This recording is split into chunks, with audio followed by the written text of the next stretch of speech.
manele, versuri tembele, să mai dispară, nu mai sper cât va mai ține, dar până când să ne surziți voi rând pe rând. Ce jeluire, ce răgușire, nu mai suport, credeți-mă.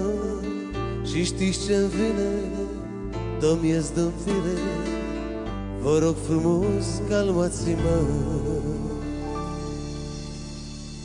Când aud manele-mi vine să ies cu pușca la tine și să îți împrăști sunetul. Sorinele, știi prea bine că nu mă mai pot abține, pătrăgaci s-a fost cu degetul. Când manele tale răsunând iar din parcar, este clar că-mi sare țandăra. Un bucan și în picioare, mitraliera în spinar, mergem să atacăm Abhazia. Hai la luptă în Osetia, eu te urăsc cum n-am urât pe nimeni. Tu reprezinți în țara mea ce rău în ea, și subcultura, frate, nu mai ține decât la ProTV cu Călinescu Șomanea.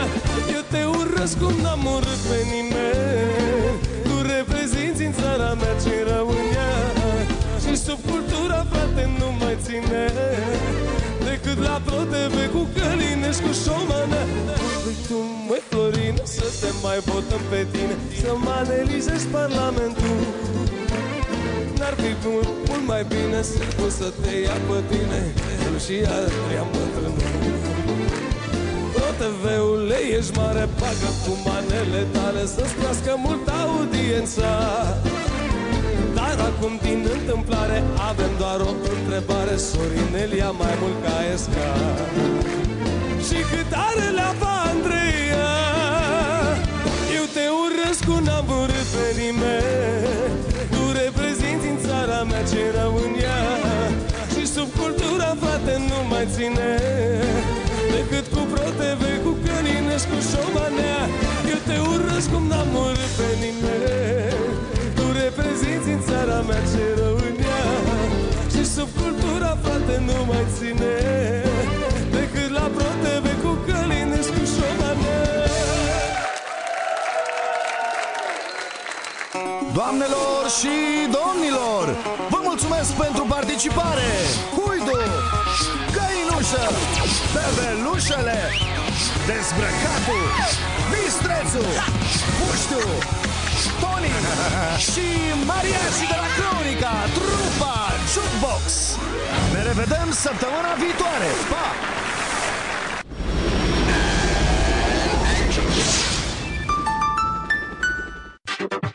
Cronica Cârcotașilor v-a fost servită la rece de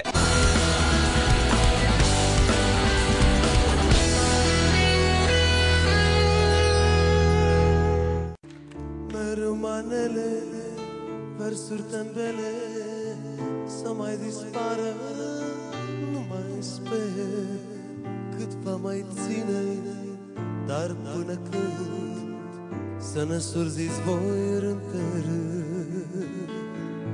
Ce jeluire, ce răgușire, nu mai suport,